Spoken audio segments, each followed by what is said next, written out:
მე მინდა ეხლა თქვენგან მოვისმინოთ ამ ანგარიშის თაობაზე განმარტება, შეფასება და მთავარ შეკითხვებზე პასუხი, რას ნიშნავს ეს ანგარიში საქართველოსთვის, რას ნიშნავს ეს ანგარიში ქართული ოცნებისთვის, ვიდრე დავიწყებ თქვენი პასუხის მოსმენას, წავიკითხავდი ეუთოში საქართველოს მუდმივი წარმომადგენლის ალექსანდრე მაისურაძის შეფასებას, რომ საქართველოს მთავრობა გამოხატავს ღრმა შეშფოთებას მოსკოვის მექანიზმის ანგარიშთან დაკავშირებით, რადგან ის შეიცავს სერიოზულ ფაქტობრივ უზუსტობებს, შერჩევით ინტერპრეტაციებს, პოლიტიკურად მეკერძოებულ დასკვნებს. საღამშვიდობის. მოგესალმებით. მივესალმებით თქვენს მაყურებელს. რამდენიმე ძალიან სერიოზული დასკვნა და ანგარიში წამოგვეწია ბოლო საათებში. დილას იყო ევროკავშირის ძალიან დატვირთული შინაარსობრივად რეზოლუცია და საღამოს უკვე მივიღეთ ეუთოს მოსკოვის მექანიზმის დასკვნა, რომელიც არის თავისი შინაარსით უკვე ძალიან მნიშვნელოვანი, იმიტომ რომ მოსკოვის მექანიზმი არის ეუთოს ფარგლებში ერთ-ერთი ყველაზე მძიმე მექანიზმი, რომელიც შეიძლება ამ ორგანიზაციას ჰქონდეს. ეს არის მექანიზმი, რომელსაც მინიმუმ 10 სახელმწიფოს ხელმოწერა ჭირდება და ამ შემთხვევაში ჩვენ გვაქვს 16 სახელმწიფოს ხელმოწერა. ეს არის მექანიზმი, რომელიც მხოლოდ ძალიან განსაკუთრებულ შემთხვევებში მიიღება და ჩვენ უახლოეს ისტორიაში გვახსოვს მხოლოდ ბელორუსის 2020 წლის არჩევნების შედეგად განვითარებული მოვლენების გამო შექმნილი კომისია, რომელმაც შეისწავლა ფაქტები და რუსეთის უკრაინაში შეჭრის შედეგად სამხედრო დანაშაულებების გამოძიებისთვის შექმნილი კომისია, რომელმაც შესაბამისი დასკვნები მიიღო და მესამე არის ის, რომელსაც იღებენ აი ამ ერთი შეხედვით პატარა საქართველოს მისამართით, რომელიც მთლიანობაში აი კონტექსტის გათვალისწინებით არის ძალიან მძიმე, მათ შორის იმის გამო, რომ ეს არ არის უბრალოდ რეკომენდაციები, ამ რეკომენდაციების შედეგი შესაძლოა იყოს სახელმწიფოს იზოლაცია, შესაძლოა იყოს ძალიან მძიმე სანქციები, იმიტომ რომ სწორედ ესეთი დასკვნები და რეკომენდაციები ედება ხოლმე საბოლოო ჯამში საფუძვლად უმძიმეს გადაწყვეტილებებს და ამ მიზნით არის ეს კომისია შექმნილი, რომელიც არ ვიცი თუ ნახა, თუ ქონდა მაყურებელს შესაძლებლობა რომ გაცნობოდა, არის ძალიან დეტალურად შესწავლილი საკითხი, ანუ ფაქტები, რომლებიც აქ მყოფ ამ კომისიის წარმომადგენელს აქვს უზუსტესად წარმოდგენილი. ანუ იქ ერთი გადაცდენა არ არის და ერთი საკითხი, რომელიც შეიძლება ევჩქვეშ დგებოდეს, ისე სკრუპულოზურად არის შესწავლილი და იქ გაჟღერდა სიტყვები, როგორიც არის წამებასთან მიახლოვებული. იქ გაჟღერდა ტერმინი, როგორიც არის პატერნი, ანუ სისტემური გამოყენება, ანუ არა შემთხვევითი, არა ძალის გადამეტება, არამედ სისტემის მიერ მიზანმიმართული, რაც იძლევა ძალიან მძიმე დასკვნების გაკეთების საფუძველს. და ამასვე ეხმაურება ის რეზოლუცია, რომელიც ჩვენ დილას მოვისმინეთ და რომელიც საგანგაშოა თუ საყურადღებოა სამი მთავარი საკითხის გათვალისწინებით, ხო? პირველი ის, რომ სოფლიოში მიმდინარე პროცესების ფონზე საქართველო არის ასეთი მაღალი საერთაშორისო ტრიბუნების ყურადღების ცენტრში. ეს ნიშნავს იმას, რომ საქართველოს აქვს განსაკუთრებული მნიშვნელობა შიდა პოლიტიკის მიღმა. მეორე, იქ არის საუბარი იმას და ჩვენ ახლა საუბრობთ სუვერენული სახელმწიფოების დემოკრატიული მანდატის მქონე წარმომადგენლებზე, ხო? ეს ხო არ არის რაღაცა ავტორიტარული რაღაც პატარა სახელმწიფოები. აქ არის საუბარი იმაზე, რომ მათ აქვთ მანდატი და მათ უკან დგას მათი ამომრჩეველი და მათი გადასახადის გადამხდელი. მეორე, რაც ასევე ძალიან ნიშანდობლივი იყო ამ რეზოლუციაში, რომელიც ჩვენ ვიხილეთ, არის პოლიტპატიმრების უპირობო გათავისუფლება. რაზეც საუბარი არის იგივე ანგარიში, რომელიც გამოქვეყნდა უპირობო გათავისუფლება რას გულისხმობს? მოსკოვის მექანიზმის ფარგლებში. ქართულ ოცნებას ისინი ეუბნებიან, რომ ჩვენ ვიცით, რომ პოლიტიკური პატიმრები არიან მძევლები შემდგომი ვაჭრობისთვის და ეს არ გამოიყენება წირაპირობად ჩვენთან ურთიერთობის ნორმალიზებისთვის ან თქვენთვის სასურველი პირობების გამოსავაჭრებლად. ანუ უპირობო გათავისუფლება ნიშნავს, რომ ჩვენ არ ვიღებთ თქვენს პირობებს, რომ პოლიტპატიმრები შემოგთავაზოთ სავაჭრო ბერკეტად. და მესამე და მნიშვნელოვანი არის კონტექსტი ამ ორივე დოკუმენტის, მათ შორის მოსკოვის მექანიზმის, საერთაშორისო კონტექსტი და ის დრო, როდის ხდება ამის მიღება. ჩვენი მთავარი გამოწვევა და სირთულე ალბათ საქართველოში არსებული დემოკრატიული ძალების თუ მოძრაობის იყო და რჩება აქამდე ძალიან დისპროპორციული ძალთა ბალანსი. ამაში გულისხმობ რას? ავტორიტარული კონსოლიდაცია ინსტიტუციური არის იმ ეტაპზე მისული, რომ ერთ მხარეს არის სრული ძალაუფლება, ანუ მათ ხელში არის ყველანაირი მექანიზმი, რომ იძალადონ სხვა საზოგადოებრივ ინსტიტუტებზე მათ აღასრულონ თავისივე ნებით, ნებისმიერი გზა, ანუ სამართალდამცავი, სასამართლო, მედია, ყველაფერი მათ ხელშია. ფაქტიურად 100%-ით და მეორე მხარეს ყავს შიშველი ხელებით მებრძოლი დემოკრატიული ძალები, რომლებსაც არანაირი რესურსი არ აქვთ გარდა იმისა, რომ დასავლეთი მოიმხრონ, რომელიც თავის მხრივ ზეწოლას განახორციელებდა ქართულ ოცნებაზე. ეს აქამდე საკმაოდ სუსტად ხორციელდებოდა. შემოიფარგლებოდა რაღაც მინავლებული იყო, თითქოს იყო მეხუთე მეათე პლანზე გადაწეული საქართველოსთვის. ძალიან რბილი განცხადებებით, რომელიც არ აძლევდა შესაძლებლობას, რომ ეს ძალთა ბალანსი დემოკრატიული ძალებისკენ გადმოხრილიყო. ეს შეცვალა არსებითად ორმა გარემოებამ. პირველი ის, რომ რუსეთის უკრაინაში შეჭრის შედეგად გეოპოლიტიკური კონტექსტი იმდენად არის შეცვლილი, მათ შორის პირველ რიგში ჩვენს რეგიონში, სამხრეთ კავკასიის რეგიონში და კასპიის ზღვის რეგიონში, რომ ისტორიული ცვლილებების დინამიკის მომხრე ვართ ჩვენ სამხრეთ კავკასიაში, სადაც მე არ ვიცი, როდის შეიძლებოდა ჩვენ უახლესი ისტორიის მანძილზე გვახსოვდეს, რომ 20 თვითმფრინავი დაждდა ერევანში ამერიკის შეერთებული შტატებიდან, ხო? ანუ წარმოუდგენელი დინამიკაა რეგიონში, წარმოუდგენელი ფუნდამენტურად შეცვლილია ევროპის და ევროკავშირის დამოკიდებულება საქართველოსთან მიმართებით და ზოგადად კოლექტიურ დასავლეთს, რასაც ვეძახით ჩვენ.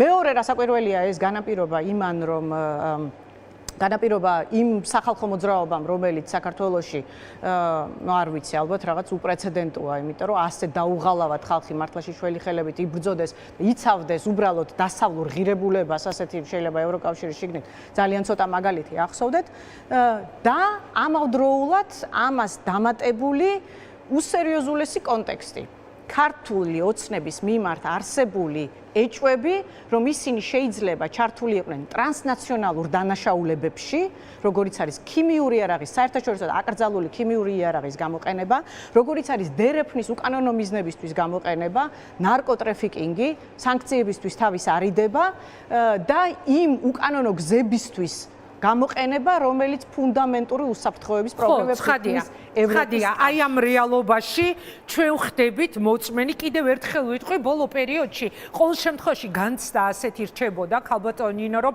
თითქოს საქართველოს მართლა გადაიწია სადღაც უკანა პლანზე, მათ შორის ჩვენი საერთაშორისო პარტნიორების ინტერესებში, ხო?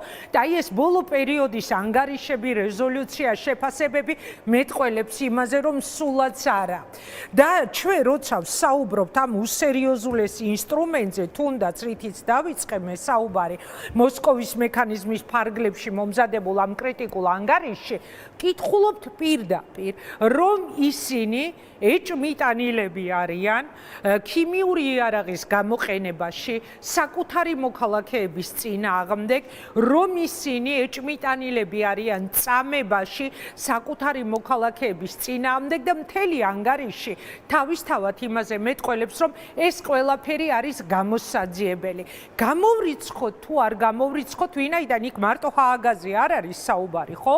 ძალიან ბევრი აქცენტია გაკეთებული, მათ შორის ევროსაბჭო, მოკლედ სხვადასხვა ინსტიტუტებზე, მაგრამ აი ჰააგაზე მინდა განსაკუთრებით რომ გავაკეთო ახლა აქცენტი. გამოვრიცხოთ თუ არა, რომ მართლაც საერთაშორისო სისხლის სამართლის სასამართლოში შესაძლოა აღმოჩნდეს ქართული ოცნების წინააღმდეგ საქმე. ინგა, პირდაპირ ვიტყვი, ამას ვერ გამოვრიცხავთ, იმიტომ რომ ეს დასკვნა თუ რეკომენდაციები, რომელიც შემუშავდა, ეფუძნება ფაქტების დამდგენ ანალიზს. ანუ იქ რასაკვირველია საუბარია იმდენად რბილიანით, რამდენადაც მოსკოვის მექანიზმი შეიძლება სირბილე აისახებოდეს, თუმცა ძალიან მწვავეა ეს. შესაძლოა ამ დანაშაულებში იყვნენ მხილებული, მაგრამ ეს იმას ნიშნავს, რომ ამის ძალიან მყარი საფუძველი აქვთ, რომ ამაზე ამ დოკუმენტში საერთოდ ამ ფორმით ისაუბრონ და რეკომენდაციის სახით შეიმუშაონ, რომ მიმართეთ საერთაშორისო ტრიბუნალს. ეს მიმართეთ, ეს რომ ამის ანუ უფლებამოსილი სუბიექტი თუ პირი ამ შემთხვევაში არის ქართული საზოგადოება, რომელსაც შეუძლია ორგანიზაციული სახე მიცეს ამ სარჩელს, მაგრამ პრაქტიკულად მითითება იმაზე, რომ ამის საფუძველი ობიექტურად არსებობს და ახლა თქვენ ხელშია რომ ეს მექანიზმი გამოიყენოთ. ანუ მათ პრაქტიკულად გვითხრეს, რომ ქართველებს გააქვთ ეს შანსი, რომ თქვენი რაც არის რეჟიმი თუ წარმომადგენლობა თუ ქართული ოცნება, მათ წინააღმდეგ რეალური დოკუმენტაცია წარადგინოთ, რომელიც ჩვენ პრაქტიკულად უკვე შევისწავლეთ და ხელთ გვაქვს. ხო, ანუ ჩვენ უკვე შევისწავლეთ. ჩვენ უკვე შევისწავლეთ და ის ჰაგაც საბოლოო ჯამში მიუკერძოებელი ორგანიზაცია, მაგრამ ასევე წარმომადგენლობითია, ხო, ის იმავე ფაქტებს შეისწავლის, რომელზეც უკვე 16-მა სახელმწიფომ იმსჯელა და ხელი მოაწერა. რატომ გამახსენდა ეხლა ეს ჰააგის თემა? გამახსენდა კი არა, რატომ შემოვიტანეთ ჩვენ საუბარში? გამახსენდა მაგალითად მუხარები წინა ხელისუფლების მიმართ, რომ აუცილებლად მათ უწევდათ პასუხისმგებლობა, გემახსოვრება თქვენ ეს ჩემზე კარგად ჰააგის ტრიბუნალზე, რომ მოხდებოდა მათი გასამართლება და აი მე-14 წლის თავზე ჩვენ საქართველოში ადამიანის უფლებების და ფუნდამენტური თავისუფლების შესახებ ეუთოს მოსკოვის მექანიზმის ფარგლებში მომზადებულ ანგარიშში ვკითხულობთ, რომ საერთაშორისო სისხლის სამართლის სასამართლოში შეიძლება აღმოჩნდნენ თავად ისინი, ვინც მაგალითად იმუქრებოდნენ წინა ხელისუფლების მიმართ. რა ვუყოთ იმ ფაქტს, ქალბატონ ნინო, რომ ქართული ოცნებისთვის მარტივად ვიტყვი, აღარ წავალ ხა შორს მათ განცხადებებში, ყველა მსგავს რეზოლუციას ანგარიშს აქვს ჩალის ფასი. აი, მაინტერესებს ამ შემთხვევაში როგორ მუშაობს ეს მექანიზმი. ისინი იტყვიან, აი გამოვიდა ეს კაცი ალექსანდრე მაისურაძე და ამბობს, რომ ეს არის პოლიტიკურად მიკერძოებული ანგარიშიო. ანუ იგივე განცხადებებს მოვისმენ ჩვენ მათ დღეს საერთოდ რეზოლუციაზე, როდესაც საუბრობდა ევროპარლამენტი შალვა პაპუაშვილმა შეადარა საბჭოთა კავშირის ყრილობას და ნუ რაღაც საშინელი განცხადებები ვისმინეთ მისი მხრიდან ჩვენი პარტნიორების მისამართით, ხო? აი ისინი იგივე რიტორიკას გააგრძელებენ, ცხადია, მაგრამ თავისთავად ეს ანგარიში როგორ მუშაობს ამ შემთხვევაში? ინგა, მე ზოგადი კონტექსტი და მომენტი შემთხვევით არ ვახსენე იმის გათვალისწინებით, რომ სწორედ ყველაფრის მიუხედავად აქამდე თუ ქართული ოცნების წარმომადგენლებს ჰქონდათ იმის ფუფუნება, რომ ყველაფერზე რაღაცნაირად აგდებით ესაუბრათ და ეთქვათ, რომ მე არ მაინტერესებს ევროპა რას იტყვის და ევროპა რაღაც თავად კრიზისშია და რაღაც რუსულ კლიშეები გაემეორებინათ, სრულიად აგდებით, როგორც საერთაშორისო მისამართით, ისე ვთქვათ, შიდა მოხმარებისთვის. აი ამ კონტექსტის გათვალისწინებით, იმის გათვალისწინებით, რომ ისინი არიან მხირებული შესაძლო ტრანსნაციონალურ დანაშაულებში. იმის გათვალისწინებით, რომ ბრიტანული სანქციები დაედო მათ ყველაზე სერიოზულ იარაღს პროპაგანდისტულ არხებს. იმის გათვალისწინებით, რომ მათ ისეთი სახელმწიფოები, როგორიც არის ამერიკის შეერთებული შტატები, მიუთითებს, რომ ყურადღება გაამახვილეთ რასაქმიანობას ეწევით დერეფანზე, რომელიც ჩვენთვის არის სასიცოცხლოდ მნიშვნელოვანი ჩვენი რეგიონული ინტერესებისთვის, მათ აცლით ხელიდან იმის ფუფუნებას, რომ ამ საკითხს აგდებით მოეკიდონ. ეს განცხადებები არ არის განყენებული განცხადებები. ეს დასკვნები არის საერთაშორისო კონტექსტის გათვალისწინებით, რომლის ყურადღება მოუწევს ივანიშვილს. მან შესაძლოა თავისი პროპაგანდისტული მოლაპარაკე თავები გამოიყვანოს ქართველი ხალხის მოსატყუებლად, რომ ვითომ მათ ეს არ აინტერესებთ და რაღაც პაპუაშვილს ალაპარაკოს, რომ ვითომ ევროპა არის კრიზისში. მაგრამ რეალურად ვიცით ის, რომ ივანიშვილი დღეს და ღამეს ასწორებინებს თავის შიკრიკებს, რომ ამერიკაში ხმა ჩაიტანონ, ევროკავშირში ხმა ჩაიტანონ იმისთვის, რომ მათ არსებობას აქ რაიმე ტიპის ლეგიტიმაცია შეძინონ, რომ მათ შეძლონ ნორმალურად ფუნქციონირების გაგრძელება იმ პირობებში, როგორიც მათ თვითონ უნდათ. აი ამის წინაპირობა ვერც ერთ შემთხვევაში ვერ იქნება უგულვებელყოფა იმ დასკვნების, რომელიც ახლა მივიღეთ და იმიტომ ვამბობ, რომ ეს ამ დასკვნების სიმძიმე და საერთოდ არსებობა განაპირობა იმან, რომ მათ იმის ფუფუნება აღარა აქვთ დღეს, რისი ფუფუნებაც 2 და 3 თვის წინ ჰქონდათ თუნდაც ჯერ კიდევ. იმიტომ რომ ისინი მყარად იყვნენ თავის პოზიციებში, ვიდრე მათ არსებობას რეალური საფრთხე დაემუქრება სერიოზული მოთამაშეების მხრიდან.